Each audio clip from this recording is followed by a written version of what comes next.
តាំងពីខ្ញុំមានអំណុលមកកុំគ្រួសារខ្ញុំឆ្លោះគ្នារហូតអត់សូវត្រូវគ្នារកម្មរកោសគ្នាឥឡូវខ្ញុំចង់មានវិបត្តិគ្រួសារមួយទៀតចង់វិបត្តិគ្រួសារទាំងអំណុលដើរទន្ទឹមគ្នាហ្មងឥឡូវមិនដឹងគិតមិនទេអត់ដែលសប្បាយចិត្តសោះទាំងមានអំណុលមកតើបងប្អូនប្រមាណអ្នកដែលមានបញ្ហាទាំងបំណុលទាំងបញ្ហាគ្រួសារដោយភរិយារបស់ខ្ញុំថាតាំងពីយកបំណុលចូលមកក្រុមគ្រួសារចាប់ផ្ដើមប៉ះទង្គិចមានការរឿងរ៉ាវឆ្លោះប្រកែកគ្នារហូតតើបងប្អូនស្ថិតនៅក្នុងបញ្ហានេះមែនដែរឬទេបើសិនជាមែនចង់ដោះស្រាយគ្រាន់តែធ្វើការខមមិនប្រាប់ខ្ញុំមកដើម្បីខ្ញុំបានដឹងខ្ញុំនឹងតាក់ទងទៅនិងនិយាយអំពីដំណើរការក្នុងការដោះស្រាយបាទអញ្ចឹងមុននឹងចូលទៅក្នុងសាច់រឿងប្រធានបទរបស់យើងខ្ញុំសូមការអនុញ្ញាតនិយាយអំពីប្រវត្តិរូបរបស់ខ្ញុំខ្លះៗសម្រាប់បងប្អូនដែលមិនទាន់ធ្លាប់ស្គាល់ខ្ញុំបាទឈ្មោះមានសវុតភរិយារបស់ខ្ញុំឈ្មោះឆៅក្រីខាងពួកយើងធ្លាប់ជាប់បំណុល$40000យើងខ្ចីបំណុលដំបូង$5000យកទៅធ្វើលក់ម៉ាស៊ីនត្រជាក់នៅគួរស្ពានព្រែកសំរោងកែងកាក់ក្បាលក្រហមក្រុងតាខ្មៅយកទៅធ្វើអាជីវកម្មនៅពេលនោះគឺมันបានជោគជ័យអ្វីនោះទេត្រឹមតែមួយឆ្នាំទេក៏ខ្សែធនបាត់អាជីវកម្មនឹងត្រឡប់ទៅវិញអញ្ចឹងហើយនៅសល់បំណុលប្រឹងប្រែងរកស៊ីបន្តទៅមុខទៀតរហូតដល់ឆ្នាំ2019គឺគាំងខ្លាំងដល់ថ្នាក់រត់ចោលស្រុកតែម្ដងបងប្អូនខ្ញុំរត់ចោលស្រុកទៅធ្វើជាពលករនៅក្នុងប្រទេសថៃដោយសារតែគិតថា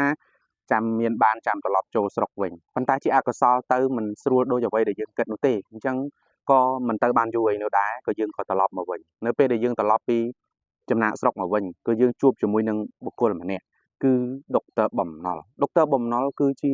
លោកគ្រូសៀសផលដែលបានជួយយើងក្នុងការដោះបំណុលដ៏ធំធេងនេះបានត្រឹមពេលតែមួយខែទេមិនត្រឹមតែប៉ុណ្ណឹងជំរុញលើកទឹកចិត្តយើងឲ្យដោះស្រាយបញ្ហានឹងរួចហើយឲ្យយើងនឹងចងក្រងរូបមន្តទាំងអស់ចែកចាយទៅដល់អ្នកដទៃទៀតដើម្បីជួយគេអញ្ចឹងហើយមានបងប្អូនមួយចំនួនដែលគាត់បានស្គាល់ខ្ញុំគាត់មកយករូបមន្តក្បួនរបស់ខ្ញុំដែលខ្ញុំធ្លាប់បានឆ្លងកាត់ដែលខ្ញុំមានការវឹកហាត់ត្រឹមត្រូវហ្នឹងយកទៅមើលយកទៅធ្វើក៏ទទួលបានសេរីភាពដែរអញ្ចឹងបើបងប្អូនចង់ដឹងចង់ឃើញគ្រាន់តែធ្វើការចុចចូលក្នុង link Telegram មួយដែលយើងបានដាក់សាកសីសម្ដីពិតតែពួកគាត់ធ្វើការរៀបរាប់ពីទុកលំបាកនិងក្រោយពេលដោះស្រាយរួចឲ្យបងប្អូនអាចដឹងបានឃើញបានអញ្ចឹងបងប្អូនចុចចូលក្នុង Telegram នោះចុះបងប្អូនអាចស្ដាប់បានហើយបាទអញ្ចឹងត្រឡប់មកសាច់រឿងប្រធានបទរបស់យើងវិញមានទាំងបំណុលមានទាំងវិបត្តិនៅក្នុងគ្រួសារបាទអញ្ចឹងជំងឺបំណុលមួយផ្នែកទៅបាទវិបត្តិបំណាត់វិបត្តិគ្រួសារនេះក៏មួយផ្នែកទៅអញ្ចឹងវាមានន័យថាដើរទន្ទឹមគ្នាតែម្ដងដំបូងឡើយយើងយកលុយមកល្អកល្អើនជាមួយគ្នាដំបូងប៉ុន្តែដល់ពេលដែលចាប់ផ្ដើមដែលមានបញ្ហាជំងឺនឹងចូលមកដល់ពឹបគឺធ្វើឲ្យម្នាក់ប្រឹងបាទប្តីក៏ប្រឹងប្រពន្ធក៏ប្រឹងចុះប្រឹងឡើងធ្វើឲ្យវិបត្តិគ្រួសារកើតឡើងមានរឿងរ៉ាវមួយចំនួនដែលអ្នកដែលជួបបានយល់បាទអញ្ចឹងម្នាក់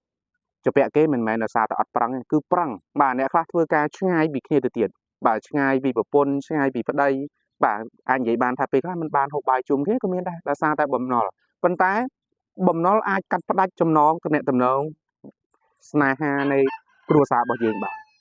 អញ្ចឹងបងប្អូនអ្វីដែលខ្ញុំលើកទឹកចិត្តបងប្អូនទាំងអស់គ្នាបើសិនជាបងប្អូនស្ថិតនៅក្នុងចំណុចនេះកុំបញ្ជាពេលក្នុងការព្យាបាលវាអសោះប្រសិនបើបងប្អូនបញ្ជាពេលវានឹងមានគេហៅថាមានអំណាចគ្រប់គ្រងលើយើងហើយវាមិនឲ្យក្រុមគ្រួសាររបស់យើងមានក្តីសុខទេបាទអញ្ចឹងបើសិនជាបងប្អូនមានជំងឺបំណុលបែបនេះបងប្អូនត្រូវធ្វើការបញ្ញត្តិព្យាបាលជាបន្ទាន់បើសិនជាបងប្អូនព្យាបាលពេលនេះបានគឺបងប្អូនសល់ទាំងទ្រព្យគ្រួសារក៏មានភាពរីករាយឡើងវិញអញ្ចឹងបើសិនជាបងប្អូនត្រូវការពិភាក្សាជាមួយយើងបន្ថែមអំពីបញ្ហាទាំងអស់នេះយើងមានរូបមន្តមានក្បួនក្នុងការជួយក្នុងការដោះស្រាយបញ្ហាបងប្អូនទាំងអស់គ្នាបើបងប្អូនចង់បានបងប្អូនតាក់ទងមកលើនេះតាមរយៈលេខ096 63008គត់យើងមានជាដំណាក់កាលក្នុងការពិភាក្សាតាមទូរស័ព្ទអញ្ចឹងកុំអស់សង្ឃឹមរឿងបំណុលយើងមានដំណោះស្រាយបាទអរគុណច្រើនជម្រាបលា